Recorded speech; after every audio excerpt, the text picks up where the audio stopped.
Right, this was entertainment. People paid to come and see this, all right? We're not going to disappoint them. We're going to lengthen this out. So instead of dropping him through the stage and breaking his neck, we're going to have a gang of men on the side, usually pay a little bit extra to do this. They'd hold onto the rope and they'd pull you up into the air. So as I pull on this rope, you give us a good choking. Right, it's got give us a good choking. Stick your tongue out further. Come on, don't be shy. Oh, don't be tied up. Come on. As you keep choking, don't be shy. You know you've done this before.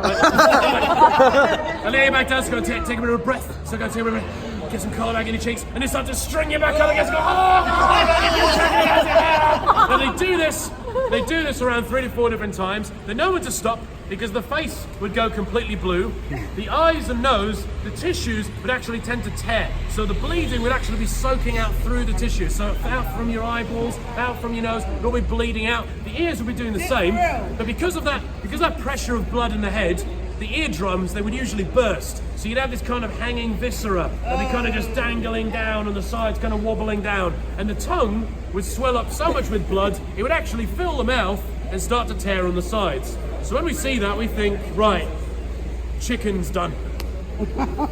Now we need to move on to the next course, right? Because you're going to understand, this is fastened onto the wrists and onto the ankles with all these chains hanging off them. And these chains will be connected to a team of horses on either side. So as soon as you give a smack to these horses, they run in two different directions. Your legs and arms start to stretch. Go on, give us a good stretch. Go on, stick your arms out further. Keep stretching it out. Keep going. Keep pushing us, Anne. Come on, keep doing this.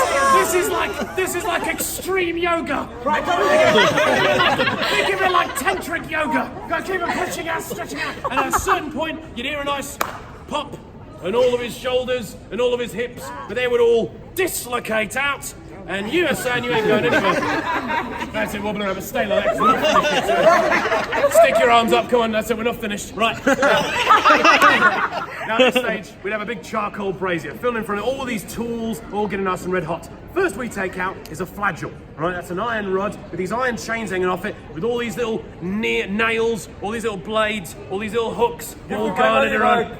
No, you're tied up, you can't talk, your tongue is swelled up, go on in. It's through now. No refunds. Now, this chain all nice and red hot with all these nails, they lift it up, show it up to the crowd as it's bristling red hot, lift it up, and they start to whip all the way around, all the way over, getting this area kind of nice and tender. You're enjoying this, aren't you? They put that back in the brazier, and then they pull out a scythe, a curved blade. Now, everyone knew it was coming. Most people have been waiting for this moment. You can understand this is one of the best forms of entertainment people had back then. This was like front row seats at the World Cup. Your favourite team is playing and they're winning. You'd be so incredibly excited. You'd be guarding up all this enthusiasm and elated. You'd see this red hot knife held up into the night sky. You go, they cheer! They take that knife and they jam it right in the side. They take it, cut all the way across. You get your hands, you shove it all inside. And you let it all spill out. You then take the knife, you cut it all off, you pick it up, you throw it in the fire. Now I know what you're thinking.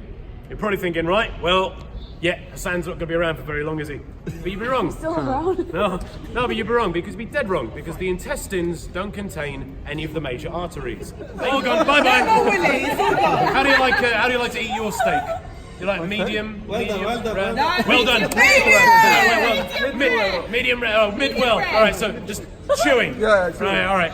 So we're going to take your generous worth amount. I'm not really sure what you're working with here, mate. All right? It's going that. It's probably that. Throw it into the fire. We give a nice good, kind of medium well done, right? That's nice and chewy, gristly, yeah? Then lift it up, take a hook, jam open your mouth, go, and make you chew and swallow. That's it. Give us a nice good gulp. It's not mine. It's not yours. That doesn't make it better, mate. Now, at this stage, you probably figure, well, he's probably had enough, right? He's probably had enough. Well, what we'd do, we'd put him on the block, we'd chop off his head, and then we would cut the body into 4 pieces. That's the quartering. These 4 pieces of the body would be nailed onto the